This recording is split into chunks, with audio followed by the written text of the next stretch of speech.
In at number 3 this week, it is the makers of The Crown, a series about the Queen's struggle to assert herself in a male-dominated world. So the producers decided to make things extra realistic by paying their lead actress a lot less than her male co-star. Of course, the final straw will be when it turns out that Prince Philip is actually paid a lot more than her Madge. In at number 2 this week, and I am sorry to do this, but we have to go with Donald Trump because we can't ignore the President of the United States sacking his Secretary of State by tweet. It's the most shocking moment in American governance since Nixon resigned the presidency via a post-it note.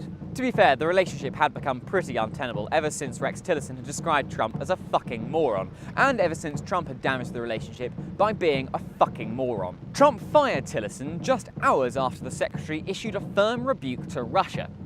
I'm sure the two things are entirely unconnected. And speaking of Russia, we have had a whole string of contradictory nominations from just about all of you this week, so we're calling it a tie. In at number 1, it's the Tory party and Labour's top team. Firstly, Theresa May said that there would not be a business-as-usual relationship between the Tory party and Russian oligarchs when she became party leader, a statement which is somewhat at odds with the £820,000 worth of donations that the party has received from oligarchs since she became Tory leader. Now, Jeremy Corbyn tried to make party political hay out of this by saying that the Tories were too close to dodgy Russians, as he replied to Theresa May's response to the Russian attack in Salisbury. Not the best time to raise it, but it is a fair point which should be looked into.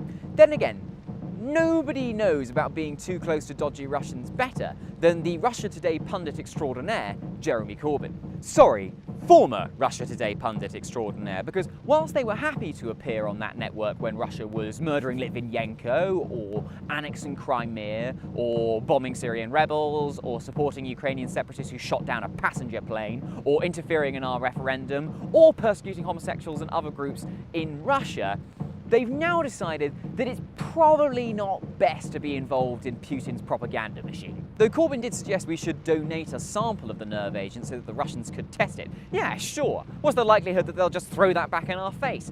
And then his spokesperson, Seamus Milne, started questioning the trustworthiness of our own intelligence agencies. It's exactly the sort of thing Vladimir Putin would like people to say. When it comes to statements like that, Seamus Milne and Jeremy Corbyn are a bit like Carlsberg.